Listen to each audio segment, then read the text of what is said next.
안녕하세요. 우리 신앙 이야기의 박PD입니다. 오늘은 아담 이브 뱀 38번째 시간, 마지막 시간입니다. 함께 읽어보도록 하겠습니다. 아우구스티누스는 고통받는 자들에게 사실상 너는 내게 닥친 일로 인해 개인적으로 비난받을 이유가 없다. 비난받아 마땅한 자는 우리의 부모인 아담과 이브다 라고 말합니다. 예수는 나면서부터 소경인 자와 그 부모 중 누구에게도 죄를 돌리지 않았습니다. 그런데 예수를 따른다는 아우구스티누스는 그 부모에게로 죄를 돌립니다. 과연 누구를 믿고 있는 걸까요? 그에게 있어 고통은 자연스러운 일이 아니고 우리의 적 죽음은 평범한 인간들에게나 찾아온 낯선 침입자라고 말합니다. 아우구스티누스가 보기에 고통의 원인과 의미는 자연의 질서에 속하는 것이 아니라 도덕적 선택에 속하는 문제였습니다.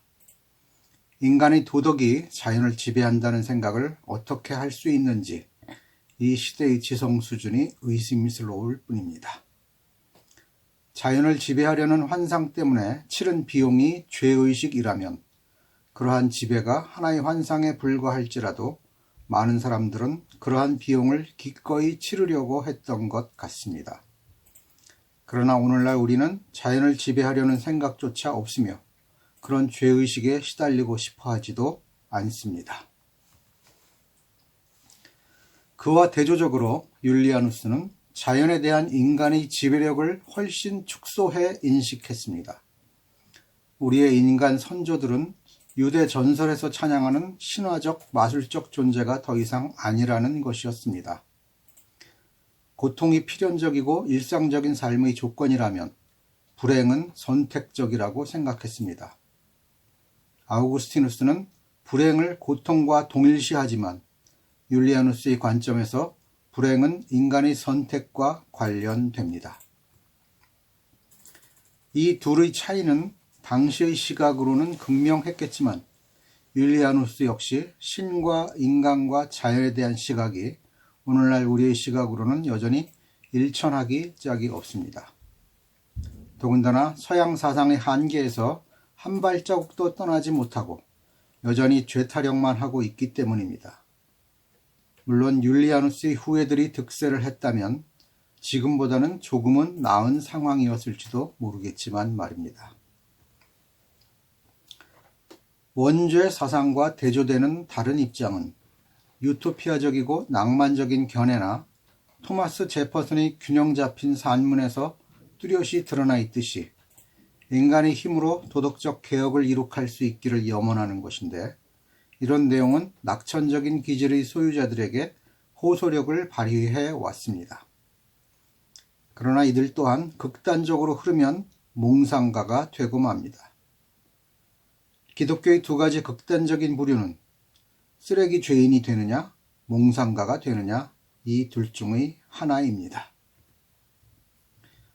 기독교인들이 새로운 미래상을 그려 나아간다는 점에서는 고무적인 일일 수 있지만 자연을 지배하려는 천박한 욕망을 신의 이름으로 지금도 하고 있다는 점에서는 천박하기 그지없을 뿐입니다.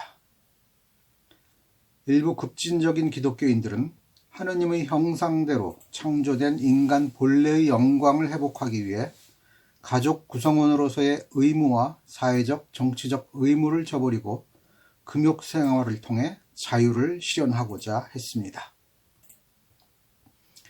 그러나 그들 또한 낙천적 기독교인들처럼 현실을 떠난 몽상가일 뿐입니다.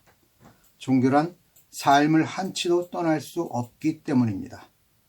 자연의 질서를 벗어난 삶이란 진정한 삶이 아니기 때문입니다. 박해받는 종교에서 황제의 종교로 바뀌면서 기독교인들의 관점이 어떻게 변했는지도 살펴보았습니다. 그 이면에는 폭력이 난무했고 그 주장들이 옳아서 살아남은 것이 아니라 힘을 가지고 있었기 때문이었다는 점도 살펴보았습니다. 이 글의 저자도 이야기하듯이 이 책의 여정은 진정한 기독교를 찾는 것이 아니라고 말합니다. 단지 시대에 따라 기독교인들이 어떤 생각을 가지게 되었나를 그저 담담히 살펴보기 위함이었다고 말합니다. 이 과정을 통해 발견한 것은 진정한 기독교란 하나의 공동체나 특정한 어느 한 교구의 종교적 양상이 아니라는 사실이라고 말합니다. 진정한 기독교란 이단자들의 모든 주장과 성인들의 생각, 그리고 신약성서의 기록 그 자체라고 말합니다. 그럼에도 불구하고 여전히 진정한 기독교라는 주제에서 저자 또한 벗어나지를 못하고 있습니다. 전 세계인이 절대적으로 받아들일 수 있는 기독교란 없습니다. 그저 자신의 삶을 통해 주어지는 기독교만 있을 뿐입니다. 그렇기에 현재의 우리는 유대인의 기독교, 로마인의 기독교, 서구인의 기독교가 아니라 21세기 극동의 작지만 큰 나라인 한국 땅에서 만나는 예수를 따라야 할 뿐입니다. 하늘을 두려워하는 자는 작은 것으로 큰 것을 섬기지만 하늘을 즐기는 자는 큰 것으로 작은 것을 섬긴다고 합니다.